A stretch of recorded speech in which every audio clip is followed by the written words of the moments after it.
Residential tenants in Ontario have already started to receive notice that their rents are going up. First up, the tenant perspective. A chapter of the national advocacy organization Acorn Canada.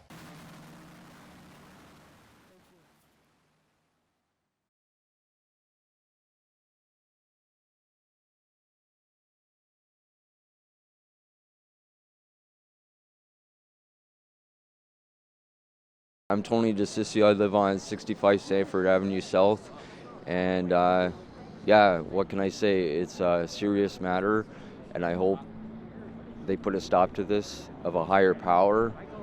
This is the first time I ever dealt with it, and I know the tenants that live in my building, they're stressed, and it's crippling. You know what I mean? Like, I'll be honest, I live check to check, and yeah, if I were to get kicked out or moved out, I wouldn't be able to afford it straight up 100%. So in retrospect, I'm just speaking for everybody that's dealing with this. I'm speaking from the heart. I feel for you, I hear for you. And what can I say? I just pretty much want to put a drop to N13s, you know what I mean? And what is the landlord doing exactly? Well, pretty much they're bullying us, you know what I mean? We already got the first N13. I didn't really think nothing of it. I just assumed, okay, what's going on here, like, you know, but then we got a second one not too long ago, and I just dawned on me, okay, this is serious, you know. So basically I'm just like everybody else. I'm not speaking for me, I'm speaking through everybody through the city that's dealing with it. I feel for them, and I'm here for you deep down in my heart, and you know, with what's going on. So it is pretty stressful. I can only say so much, you know. Again, I had a rough year. My dad had a stroke. My mom just had surgery not too long ago. So I'm not the only one that's got a lot on their plate. Everybody that's going through this has a lot on their plate. So that's the last thing we need is a renoviction. So that's all I got to say. So do you I feel appreciate comfortable with sharing the address, the location where it's happening? Yeah, 65 Sanford Avenue South, and I believe the other side of our building, 71 Sanford Avenue South. So. Thank you. Okay, thank you so much. I appreciate it. Thank you. Hi, my name is Chantal Pruler, and I reside at 1132 Upper Wellington Street. What's going on there now is there is 3 remaining tenants out of 12. Our old landlords served us with N13s that were backdated. We now have a new corporate that owns us. They're trying to do buyouts as well. They've offered me $18,000. The last month they offered me $75,000. It's hard because you're not going to find anywhere. They just keep harassing. It's hard to stand here and talk about it because the last time I stood up for my rights, I was faced with a lawsuit, and I'm still going through the courts. It's a still ongoing case with the courts, so it's hard. I get scared even answering questions now. Are they recording me? Are they going to use it against me? And are any repairs getting done? No repairs are getting done, actually. They installed a central air unit into my unit. I asked when it would be hooked up. They said due to it being winter that it'd be done in the spring. I then contacted them in March of 2023 asking about it. She told me that they've offered me 3 different options. If I choose to go with one of them or pay the $3,000 a month, they will hook up my central air unit. What would you like the city of Hamilton to do? Crack down on this. It's affecting families. It's tearing families apart. What they're doing to people's mental health is hard. It's not fair. Just leave us alone. Let us live. As long as we pay our rent and we ask you to do the minor repairs that need to be done, I think that should be enough. You know, our building it's not the greatest. It was built in 1970, but it's not the worst. It's still a decent place. I'm Elizabeth Ellis. and I lived at 160 Sherman Street North, Hamilton, Ontario. The landlord, Malcolm, the tactics that they were doing was bullying by email, like saying, why don't you take their buyouts? Why do you need, you don't need to stay here. You're living on a street that is crime street. They would harass me day in and day out, every day, by email, by coming to my door, knocking on my door. I let them in at first because they said they were going to do fix up my windows and stove and stuff in my apartment and other apartments in the building. That was a lie. They did not do that. They just wanted my number to harass me, to the point I just got fed up.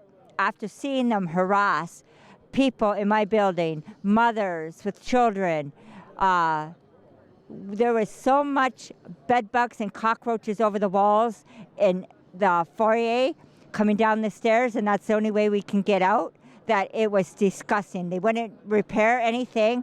I had windows in my apartment that was so cold I wore a winter jacket in my own apartment. In other apartments, the door wasn't locked, couldn't lock.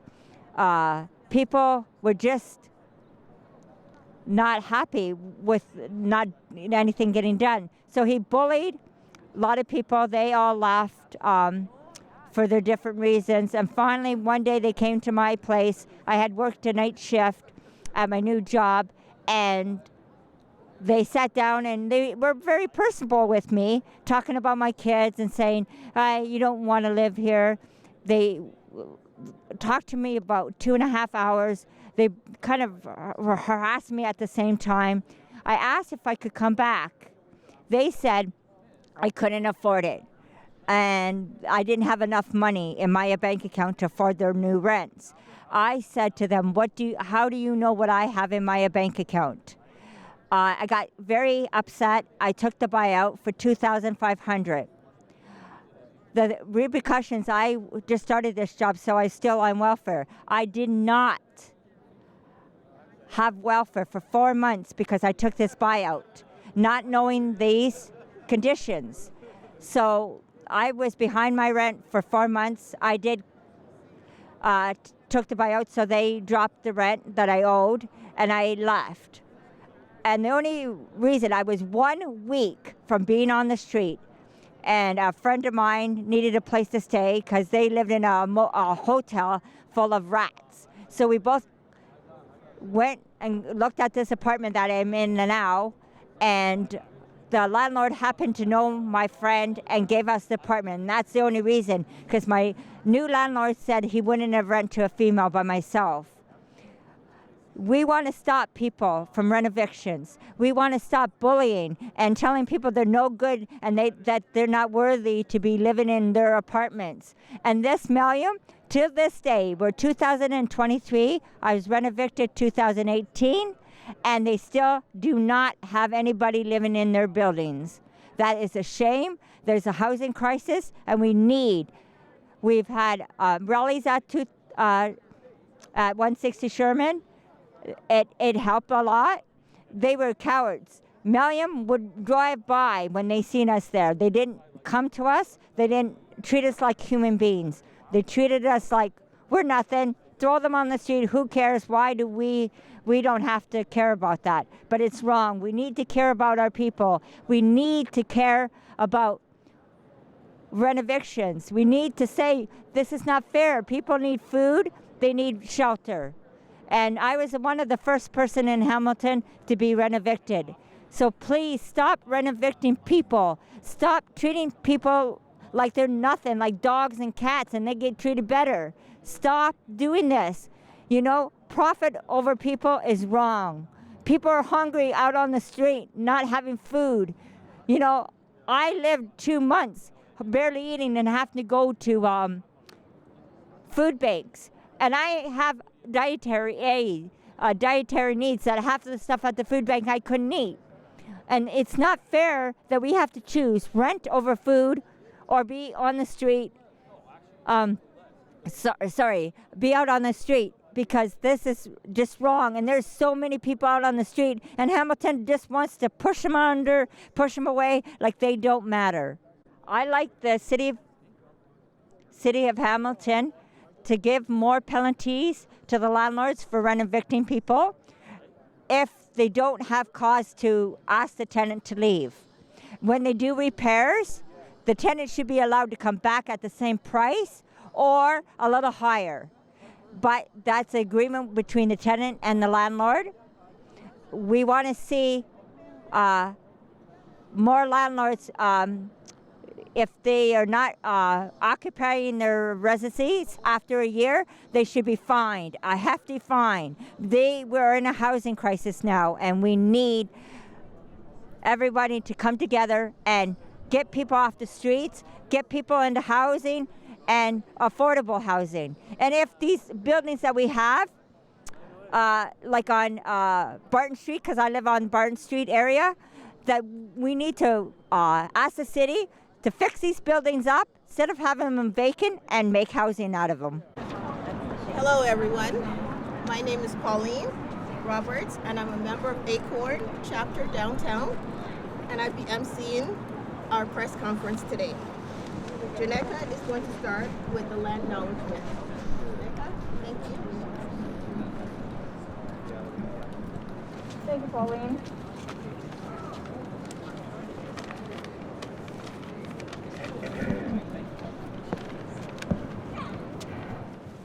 The city of Hamilton is situated on the traditional territories of the Erie, Neutral, Huron-Wendat, Haudenosaunee, and Mississaugas.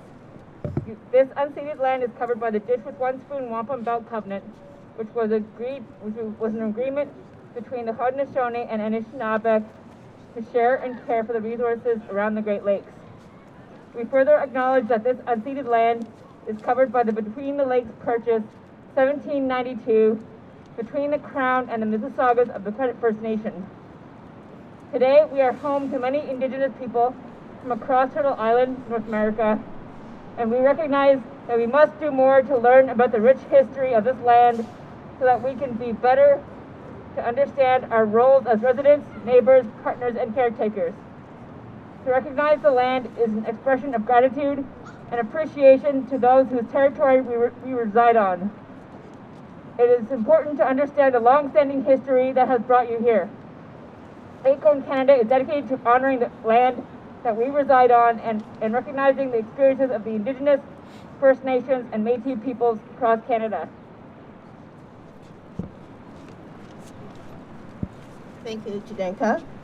For those who are new to Acorn, Acorn is a multi-issue, multi-base union for low to moderate income people. The purpose for this union is to give people power so that they can have their voices heard at the highest level of the country. Within countries across the region, province, and the countries, Acorn is able to be both local-based union, winning local campaigns, as well as large organization combining forces to fight national corporation and governments that are at the root of most of our problems. Hamilton Acorn started in 2017 and has 4 neighborhood chapters: Downtown, East End, Stony Creek, and Mountain. Thank you to all Acorn members and allies and members of the media for joining us today at City Hall. Today at 1:30, Emergency and Community Service Committee Councilor will be discussing staff recommendation and consultant report from Council direction in 2021. Hamilton developed a strong renoviction strategy. According, Acorn members will be sharing our reaction to the report and how renoviction is having a devastating impact on Hamilton tenant and city existing affordable housing stock.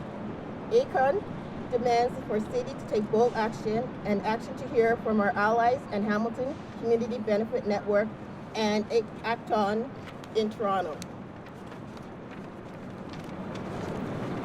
Now we're going to hear from Chantel, and she's going to tell her story. Thank you. Hi everyone, my name is Chantel, and I am a member of Acorn Mountain Chapter and a tenant in Ward 8. I am going to speak about renoviction, what renoviction is, and the impact it has on Hamilton housing crisis. By renoviction, we are referring to the tactics and legal efforts that lead up to a tenant being forced to move out of their home on the guise of major renovations. The important thing to remember is the goal of renovation is not to update the unit. The goal is to displace the tenant. It's about renovating, and if it was about renovating and repair, the landlord would maintain these buildings, beginning with work and work with the tenants to do the work without having the tenants move out the building. Without a cap rent, when the tenants move out, a landlord aims to kick the tenants out so they can raise the rent. Landlords will use these combination tactics to try to force tenants to leave their homes. Low buyout, offer to pick up. Oh, tester? Okay, sorry. Offer low buyouts, offer to pick on tenants, and limit to knowing their rights. Stop repairing and building maintenance is making it more difficult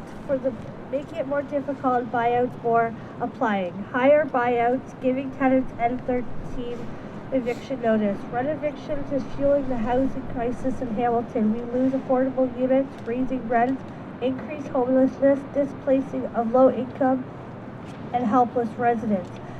At the townhouse complex where I reside, the landlord has used all these tactics. There are only 3 remaining tenants of the original 12-unit located on the mountain. In 2022, our landlord gave us backdated N13s and only 20 days to move out. Myself and a few of the neighbors knew our rights and stood our ground. The landlord then sold the building to a new landlord, started offering 3 remaining tenants buyouts to move out. The first offer was $18K.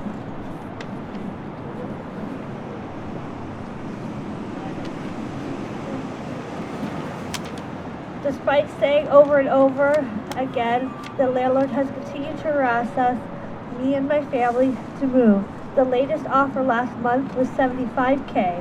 This has caused a lot of unnecessary stress to my family.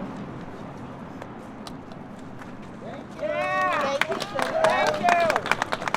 Now, I will pass to Darlene to speak on how exercising first right refusal is impossible for low-income tenants and why Hamilton needs to take action to protect tenants. Hello, my name is Darlene Wesley. I was a tenant in the East End, Ward 4, until I was renovicted from my home of 18 years. Current provincial regulations allow tenants to be temporarily evicted for renovations, but it's very difficult for the low-income tenants to exercise their right of first refusal and maintain their affordable housing. Excuse me. It's very difficult or near impossible to find short-term lease at the same rent while the renovations are being done. Landlords are under no obligation to finish the renovations in a certain amount of time. It is very challenging for the tenants to stay on top of the landlord's renovations and ensure their right of first refusal. The financial costs of moving twice, you have to move out, move back in, and you have to pay for storage. The right of first refusal, if the right of first refusal is revoked, the tenant has lost their apartment and there's no ability to get it back. The only recourse is to go to the landlord and tenant board and get compensation. But that doesn't help you get your affordable housing. One tenant in our building was there 27 years. I was 18 and the other 2 were 10. He's already re-rented 3 apartments, and now, in 2020 he gave us N13s. We had to wait till April of 22 to get a hearing, and a month later we were told we have to move. He said he needed the building to be emptied in order to do the work. I was able to stay till January 31st of 23, and in a month before I left, he offered the 2 people upstairs their units back, but at a different rent, and they had to get their own appliances. When they started giving him a problem and saying that wasn't right, he said, okay, your right of first refusal is revoked and you can't move back in. So that's where we are. One tenant got an urgent hearing. There was an interim order for the landlord not to rent out the apartment, but he did. So he's going to have to answer to the courts about that. But that doesn't get us back our homes. And Renoviction is having a devastating impact on Hamilton's affordable housing.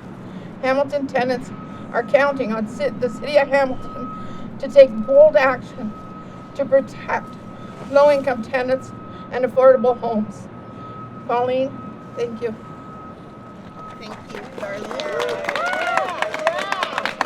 Thank you, Darlene, for sharing your story. Now we'll pass it to Elizabeth to share Acorn reaction to staff report, and then Evan will go over our demands. Elizabeth? I am Elizabeth Ellis, and I'm in Ward 4. I lived at 160 Sherman. I was one of the first people to be renovicted. My landlord sold to a company named Mellium. They came in and asked if we could see about the repairs. We all said yes, thinking that we're going to get repairs done. When 2 months later, they came to our door bullying us. Now, literally bullying us by text message, because they got our permission to have our phone numbers. We thought if they need to contact us. They bullied us. Bullied us so bad that tenants just left. I was one of the last people to leave that 160 Sherman. And now the bullying was by texting and saying, you're no good. Literally, they told me that because I asked them if I could come back. I knew the rent might be a little costlier, but they said no. And I asked them why. They said, you can't afford it. And my answer to that is, how do you know what I can afford? This bullying continued for months and months and months. And it was ridiculous. It's awful. Like, the bullying wasn't just they should be ashamed of themselves. Minor bullying. It was bullying, personally bullying, and telling us we're no good to live in their building. And the funny thing is that the building is still not rented. I took a buyout. I got so fed up, and they caught me on a day that I worked nights, and I just said, give me the buyout. It was the wrong thing to do, because I took that buyout. I got repercussions from welfare, because I was part-time working, part-time welfare.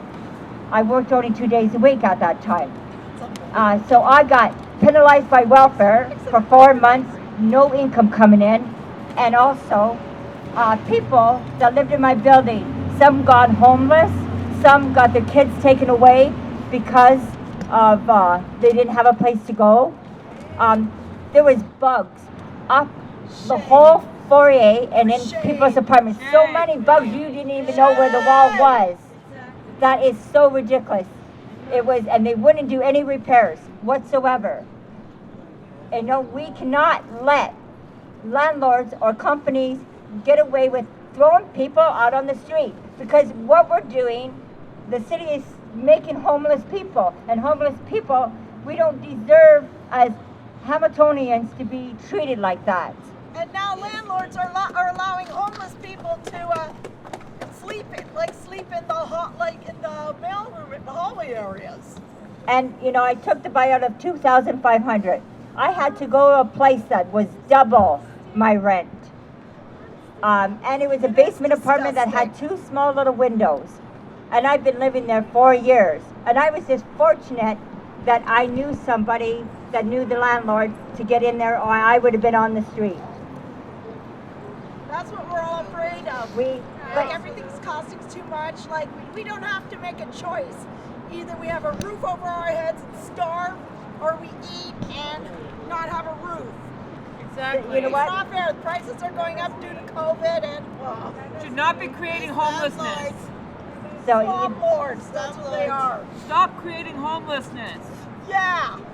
And since Acorn members Gotta stop. have organized buildings in Hamilton, Sick and tired of it. fight to keep their homeless from greedy landlords.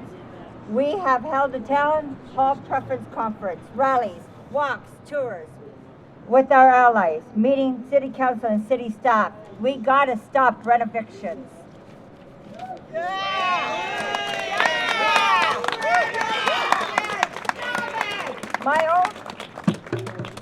My own apartment, the landlord had used these tactics.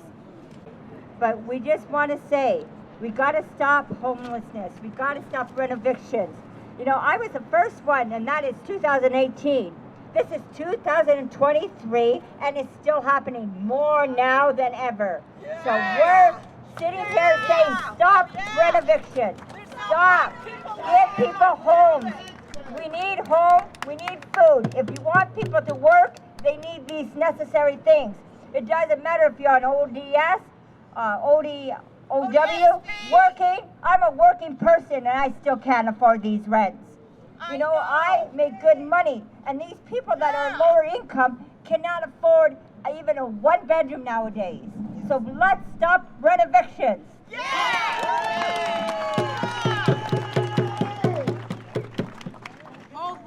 Thank you, Elizabeth. Now we'll hear from Evan. Hey everybody, thanks for coming today. I'd just like to introduce myself. My name is Evan. I live at 999 Cannon Street East, which is in Ward 3. I'm a member of Acorn's Downtown Chapter and have been for about the past year. We have been going through problems with our building as well. It's 6 units. They started out by offering us buyouts as low as like $2,500 around there. Recently, I would ask for more. Recently, they moved up to $10,000, and as of the other day, they jacked it up to $25,000. They want to give us for a buyout for a 2-bedroom apartment where our rent is $743.12 a month.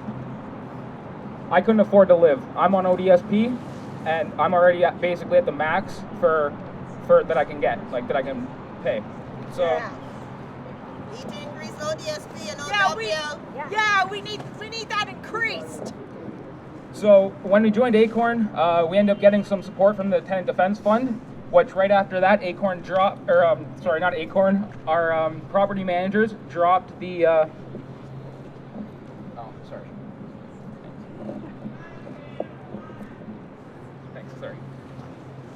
So we ended up dropping the N13s after we got in touch with a paralegal and had a paralegal on our side, and that's when the prices ended up going up and jumped up to now $25,000. Shame. Which we're not taking. Very shameful. So I'm here to tell you some of Acorn's demands today, some of our demands. So we need a citywide licensing program to ensure healthy housing conditions and restrict renoviction based on the Rent Safe program from Toronto and anti-renoviction bylaw based from New Westminster, BC. We need the burden of the tenant placement to be put on the landlord. If the landlord wants vacancy for renovations, they must accommodate tenants in alternative housing comparable in size and location for the duration of the work at the same rent, or the tenants can agree to enter a new lease at a different but similar unit for the same rent. Of course, this defeats the purpose of renoviction because landlords don't want the tenant to come back. Exactly. This is Shame. I'm on the waiting list for subsidized housing. Shame. Very shameful. This type of policy would disincentivize renoviction from happening and was successful in New Westminster. We need long-term improvements to the Tenant Defense Fund. Transition the Tenant Defense Fund to be similar to the City of Toronto's Tenant Defense Fund program, now called the Tenant Support Program, where under the new program, tenant groups can directly access legal services from a designated legal organization. For example, in Hamilton, the designated service could be the Hamilton Community Legal Clinic. This transition would reduce barriers for tenant groups accessing legal representation. Since 2019, Acorn has been calling on the city to adapt a set of bylaws and programs already championed by other cities to protect vulnerable, low-income tenants and the city's existing affordable housing stock. Bold action is needed.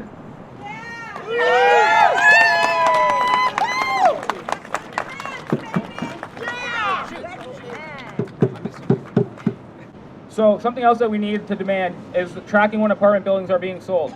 Tenant outreach must be proactive and comprehensive, informing tenants of their rights and all applicable laws protecting them from renoviction throughout the city of Hamilton.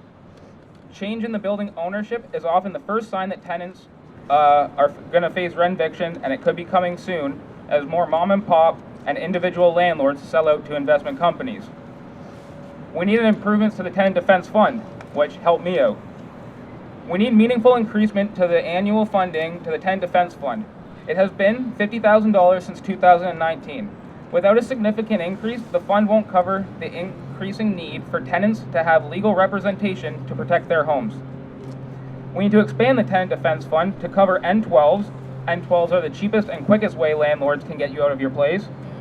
They only need 60 days. They only need to give 60 days notice and 1 month's rent, and they basically say that they or a family member is going to be moving in to your unit, which quite often they don't. Many landlords actually have no intention of moving in and abuse the system.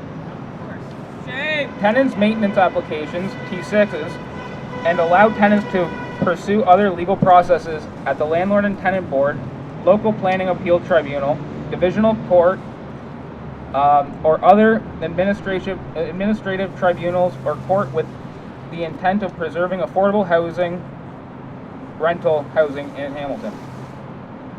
We need to provide funding to tenant groups facing renovictions to hire professionals to dispute the need for vacancy, and we need to add capacity to the Tenant Defense Fund for tenant groups that need help with outreach and organizing in their buildings.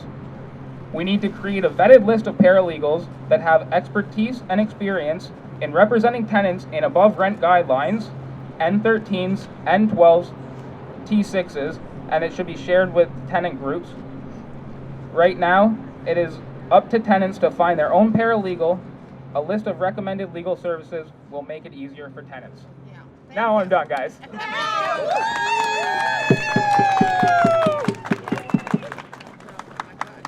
Thank you to our ACORN members, Chantel, Darlene, Elizabeth, and Evan, for sharing what's happening in the ground in our community.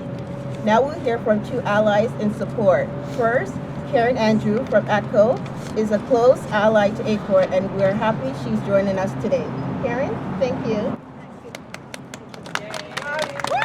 I'm Karen Andrews, and I've been a lawyer for 30 years, a tenant lawyer for 30 years. I'm a lawyer, but not in the pejorative sense. My first 5 years of practice, I never ever saw a dirty trick eviction, ever. And I have seen two now in the last week. Now, we used to have effective rent control. You know, the tenant paid, you got a new tenant, the rent didn't increase. There was no incentive to evict that tenant.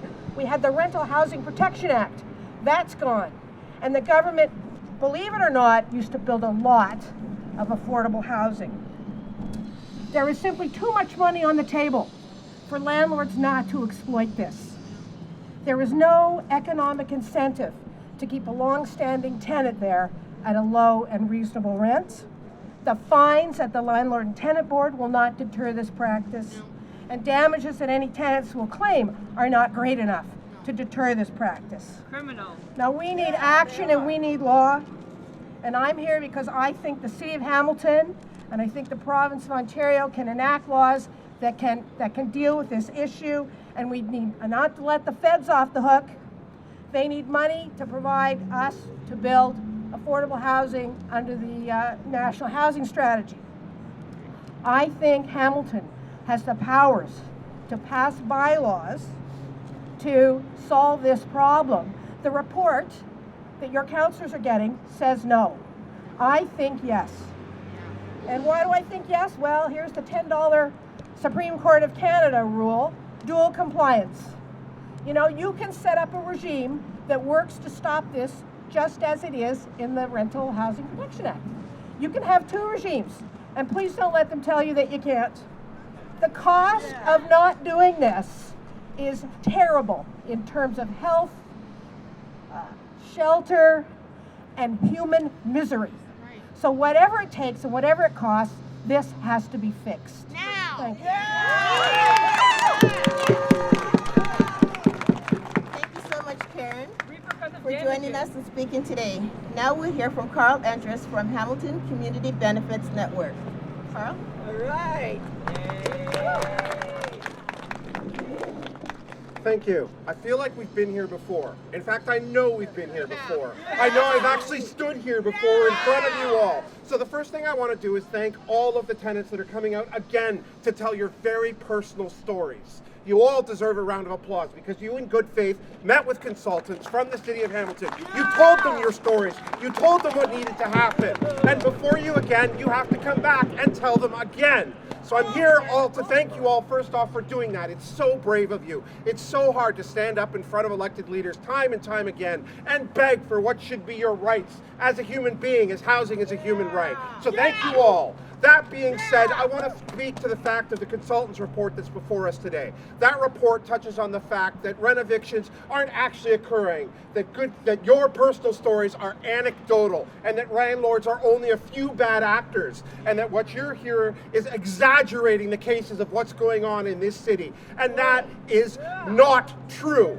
26,000 market affordable units have been lost from 2011 to 2021. That's a City of Hamilton fact. Those are your homes. That's 26,000 units that were below $1,000 a month that are now fully at whatever the market rate was when they were rented out. Be that $1,800 a month for a bachelor apartment, or $2,400 a month for a two-bedroom, or it's $3,000 a month for a house.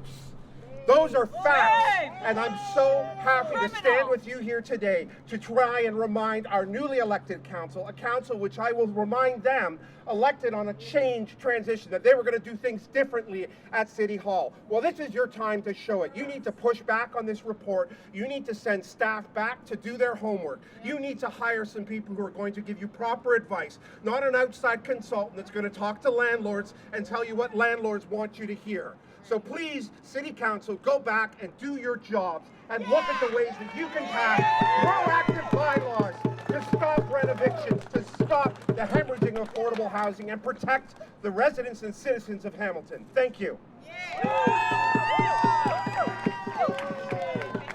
Thank you, Carl. Now, lastly, we have two city councilors that's joining us today. Ward 2 Councilor Cameron Cush and Ward 13 Alex Wilson. Both councilors sit on the Emergency and Community Service Committee. They will say a few words. Councilors?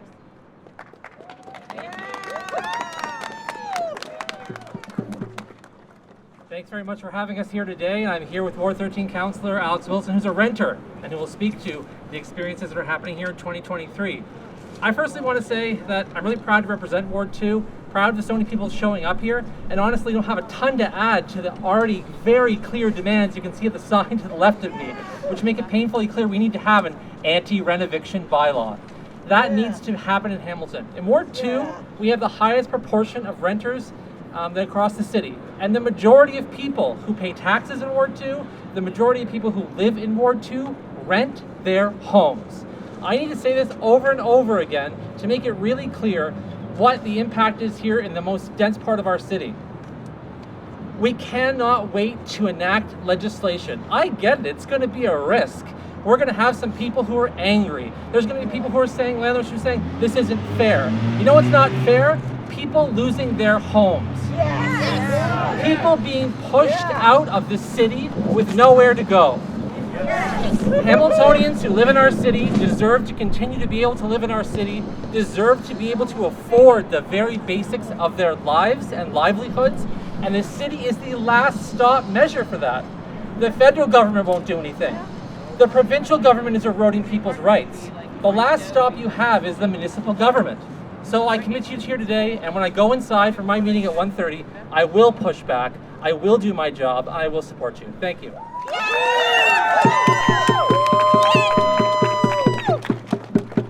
I really just want to pick up on what Cameron was saying, and again, thank everyone here for coming out, sharing their experiences, and being strong as renters, because we know that when we fight back, we can win, but we also know it's tenant organizing that has made the difference, that has reversed every single renoviction that we have seen. It's because folks have got organized, they've got organized early, they've connected with legal staff, they've connected with paralegals, but they've put in the work and they've fought for their homes. And that's why we're all here, is because we feel the crisis. We feel the need to fight, and there's a reason why. because people make money off of making this problem worse. We've heard right now that not only is there not an incentive to keep people in their home, there's an explicit financial incentive to evict people, to pretend that you're doing a renovation, to force folks out, and to raise the rents. No wonder we're in a housing emergency when we've lost 26,000 units and you can make money, make profit by putting people on the streets. That is a shame. That is a shame on all levels of government. And we have to start addressing this. And these demands right here are actions that the city can move forward in this piece. But I think it's really important we understand the reason we're here is because we've put profit over people. And we have to stop doing that. We have to put people's right to a home first. And that's what I'm going to be fighting for. I know that's what Cameron's going to be fighting for. But it's more important, it's what everyone here is fighting for, is that we are putting ourselves and our right to homes over profit. Thank you. Power is the people, and the people is power. Thank you, City Councilors. Thank you to all the ACORN members and allies for speaking to our press conference today. At 1 p.m., the Councilor Chamber will be open and the meeting will start at 1:30 p.m. Even if you're not delegating, we encourage everyone to come and listen and delegation and support and hear the council direction. We will have to be quiet when listening to delegation, so let's make some noise out here. What's going to say? I'm going to say, what do we want? And everybody's going to say, stop renovation. Stop renovation. Stop renovation. What do we want? Stop renovation. What do we want? Stop renovation. And now we're all going to take a nice picture all together, all the allies, city councilors, and ACORN members. Please join us and let's do a photo hop. Thank you so much. You're very welcome. Good job. Good job.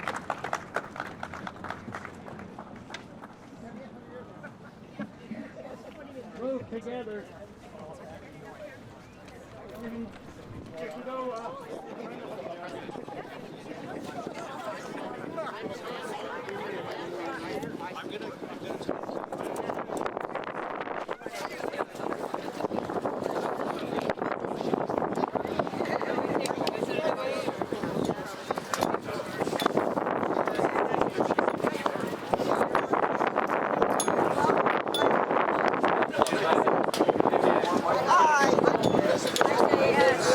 Come get in the picture. All right.